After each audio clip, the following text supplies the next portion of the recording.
So for example, I want to sell you supplements, and what we talk about is I used to sell a ton of supplements through the gyms that I used to work at. In fact, I had goals to sell a certain amount of supplements every single month, and if I didn't hit that goal, I was in trouble. If I did hit that goal, I barely made it. I had to exceed that goal by a good amount in order to be even acknowledged that I did a good job, right? That's the game I grew up in. Today it's very different. You hit 100%. And school taught us that that's worth hanging up on the fridge. In reality, 100% is zero in the business world.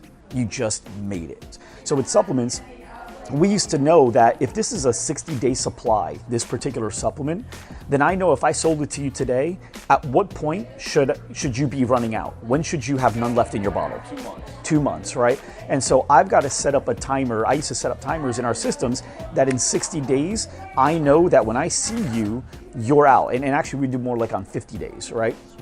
And so I know that it's time to resell you another bottle. Now, could we automatically do it? Could we automatically have an email do the work for us? Yes. But sometimes the newest technology is not the best technology. That makes our life easier on the workload, but it doesn't make our life easier on the business goal. Because what makes our life easier on the business goal is that we make as much money as we possibly can and help our customers at the same time. That's what makes our life easier. And I'll tell you right now, the automated email is not going to sell you as well as I will in our session. Right or wrong? Okay, so now when I'm talking with you, we're 50 days in. I know you got a 60-day supply. I just got the alert. Now I'm working out with you today. We're at the end of our workout. We're bringing you back to check you out or whatever it is that you guys do at the close, right? And now I say to you, 2 questions. Hey, it looks like your 60-day supply is all set up. Are you all out of those, or do you want me to just get those for you today? Right? And you could do it that way, or you could do it backwards. I think backwards is a little better. So you say, hey, it looks like your BCAAs, or it looks like your multis, or whatever it is. It looks like you should be all out. Are you pretty much running out? Did you need me to get those for you today? Or did you need to order another one of those today? Are you almost running out? Right? The reason you ask 2 questions is because one of those is going to be a yes. The one that you know is going to be yes should be on the tail end. That usually means it's going to be yes for both. Yeah. If you just ask 1 question and you say, hey, it looks like you should be running out of your multivitamin. Did you want me to just get you another bottle? You might hear people say, oh, I still got some left, or I'll do it in the next one. Okay? But the psychology of the 2 question, it's crazy. I do it with my kids. Hey, Julian, can you take the trash out? Oh, and remember to close the door behind you. Can you do that? Yes. Okay, now he's taking the trash out. As opposed to, Julian, can you take the trash out? Oh, can I do it later? Right? Yeah. But he can remember to close the door behind him. So he says yes to that. Naturally, he's doing both. You've got to find a way to make the person want to take the supplements. But you've got to build value around the supplements, and you have to hold them accountable. People actually enjoy being challenged. That's why everyone's naturally competitive in a board game. Everyone. Even the people that aren't competitive in a board game, they actually are. They just hate losing publicly, and therefore they won't look.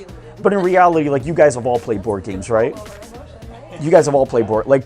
Come on, you all care if you win. And you know how you know if you care if you win, because all of a sudden you start winning, you feel better. Yeah. Right? So when they say it's not it, yeah, the whole phrase, it doesn't matter if you win or lose, it's if you have fun playing the game. I have a lot more fun winning. So if it's about having fun, then let's win, because that's more fun. So you have to tie all that in.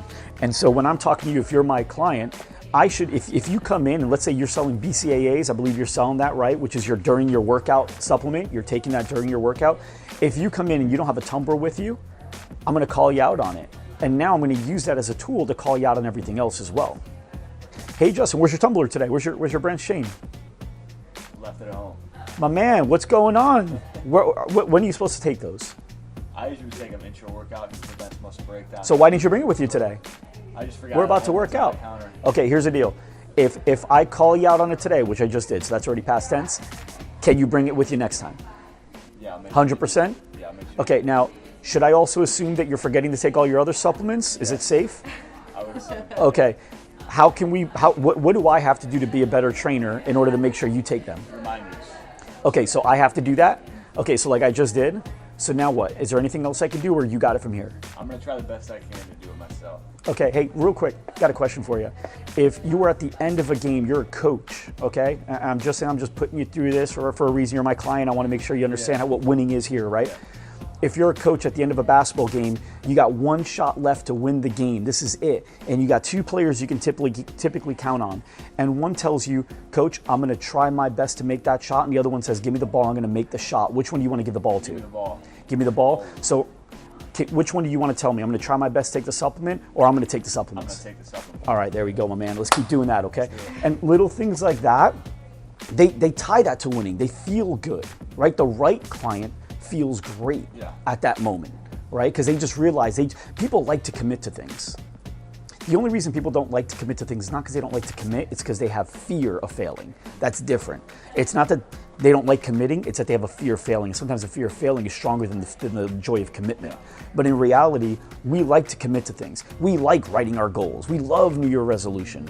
We like signing the paper. We like when we're afraid of buying that jacket for $300 or $200, we think we can't afford it, we shouldn't get it, we don't deserve it. We're so afraid all the way up until the end, until she puts it in the bag and she says, thanks, have a good day. And you're walking out, now you feel great, and you can't wait to wear the jacket, right? All of a sudden, all the fear of affording the jacket went away, and all you can think about is, can I wear it now? Right or wrong? It's true. Okay, so you've got to know that sometimes when they're like this, it's not necessarily that they're afraid of committing, it's that they're afraid of failing on their commitment. And so when you could take that away or give them a little more confidence, that fear goes away and the strength in the commitment is higher. So what I did with you there, you were like, I'll try my best. Okay, now I flipped and I gave you an option. Yeah. You can either be the one that tries, you can be the one that does. And I gave you that choice and you picked this one, and everyone will. Everyone will. That's where I've done that, right? So now you come in with your tumbler. Chances are, how do you think the client's going to walk in when he's got the tumbler on the second time? How do you think he's going to walk in? He's going to do this, and then you just go, my man, see, that's why I can count on you. That's why you're going to do well. Listen, here's the deal. People mess up. People fail. People forget to take their supplements. That's part of the process. It's not a routine for you yet. You know how you start building a routine, though? Like that. One day at a time. It's going to take you probably 10 days in a row before you almost feel awkward not having a tumbler leaving your house, but that's okay, right? We're going to get there, and the goal is to get there. We're going to do it together. Is that fair? My goal is a year from now. You're telling me, and see what I'm doing by saying my goal is a year from now, my goal is a year from now, you're future pacing. You're setting up stuff so they can see the future. And by seeing the future a year from now, they can't, when other things come in the way, that messes up their plan. Yeah. That messes up their painting. Right, so you're painting the picture that they're going to stick with. A year from now, you know, I want to be able to see you, and I want you to say, like, I don't know how this guy forgets his tumbler. I can't remember. And I want you're going to be in better shape. You're going to be happier. You're going to be healthier. We're going to know each other so much better. But more importantly, you're going to wonder how the heck you ever were in the shape that you were today. Is that cool? Yeah. Is that a cool painting for you? I like that. Okay, let's get there together. Okay, grab your brush, right, and you point to the weights. Yeah. But little things like that. It's weird, but they're not getting that anywhere else.